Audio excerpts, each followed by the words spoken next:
Did you know that as of 2023, there are roughly 15 Chardonnay clones available in South Africa? But these aren't clones in that they do have slight genetic differences that seem to have developed over time before each clone was isolated. These genetic differences arise as a result of natural mutations. And these natural mutations arise, it would seem, as a result of sustained exposure to UV light from the sun, as well as certain climatic conditions that would encourage the replication of those mutations. So today in South Africa, we have clones that were isolated in France, obviously, in Italy, right on, in Switzerland, unexpected, and in California. As I say, these various vines are called clones, but they're not actually genetically identical because, as said, there are tiny genetic differences. While these differences may be small, the consequences of said differences can be enormous. One example of this is the potential yield of a certain clone. So if we take CY55, which was isolated in Switzerland, it can yield a farmer roughly 20 tons of Chardonnay per hectare of vines. We compare that to a much more recently isolated clone, CY1066, which comes from France, and by all reports, CY1066 can make mind-blowing concentrated textured wines, and yet it's unlikely to yield you more than 3 or 4 tons per hectare. As I say, tiny difference, but enormously consequential results. And why go down this road, you might ask? Well, mostly because today's HanDrinksSolo wine info video is focusing on the Stony Brook Ghost Gum Chardonnay 2021, which is made by winemaker Craig McNaught. And this should make hunters of small batch super geeky wines extremely happy, because Craig McNaught is one half of the small batch extremely geeky wine outfit Lokhaya. Lokhaya are based in Franchhoek as well, and they do weird things with crazy old vine Semillons, wild amphora fermented Chardonnays, and also Cabernet Francs. But forget about Lokhaya for now, because we're focusing on Stony Brook. Their Ghost Gum Chardonnay 2021 earned itself a platter 4.5-star rating. In fact, this is the second vintage in a row that it's earned that award. And really, we shouldn't be surprised, because if you look at their wine range, their Max Bordeaux and their Ovidius Tempranillo and their Ghost Gum Cabernet Sauvignon all earned the same 4.5-star platter rating. So if this is the first time that you're engaging with Stony Brook as a producer, well, there is a very long and exciting road ahead of you.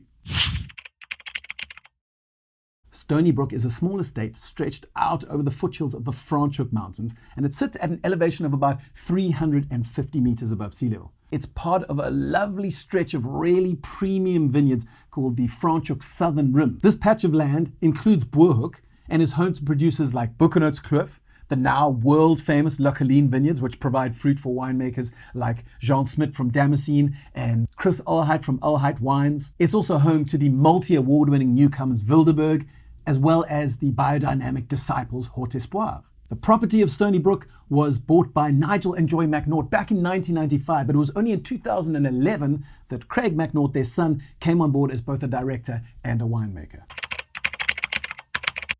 Now, despite Craig's dalliance with the lunatic fringe and his work at Lokhaya, all of the wines at Stony Brook have their inspiration deeply rooted in the old world, and so he maintains that the winemaking is fairly classic in style. The Ghost Gum White gets its fruit from 2 really high-lying blocks of Chardonnay, and winemaker Craig ferments these parcels with a yeast called Vin 2000, which is made by a South African company called Anchor Yeasts. Now, Craig does regularly experiment with spontaneous fermentation and native yeasts, but what happened in 2021 was that there was quite a lot of rain just prior to harvest. When this happens, the rain washes off those native yeasts that have gathered on the skins of the grapes, and it creates something of a microbial void, if you will. So if you take those grapes into the cellar and then wait for the remaining yeasts to kickstart fermentation, what can happen in the meantime is that undesirable bacteria can get in there, get to the sugar before the yeast, and ruin this epic fruit before it comes anywhere close to becoming wine. So in a situation like this, Vin 2000 is a yeast that's super reliable, ferments easily, and doesn't cause too many headaches in the cellar.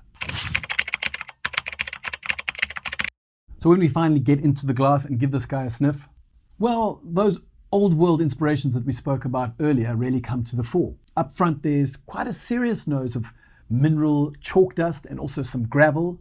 And when we move on to the fruit, it's fairly restrained, but there are notes of lemon rind and some gentle white pear. Of course, laced over the top of that, there are also some oak influences, which include a kind of roasted almond and some toffee notes. And this totally makes sense because the wine was matured in French oak for 12 months. Now, there is a fairly hefty 40% of new oak in the oaking range of it, but you really wouldn't have guessed it on the nose, as it really does seem to absorb those elements quite well. And when we take a sip, well, we are greeted by some lovely texture. In fact, I would go so far as to say that the wine is almost more about texture than overt fruit. And this quality to the wine may in part be due to a clone 548, which Craig uses in some of his younger vineyards, and which is known to deliver more concentrated wine with less obvious fruit notes. That said, there are some fruity elements in there. There's a lovely dry lemon pith that mixes with quite restrained white peach. And of course, as we mentioned on the nose, those oak elements do come in at the back, which is almost like an almond brittle taste towards the finish that combines the smokiness of roasted almond with the slightly sweeter touch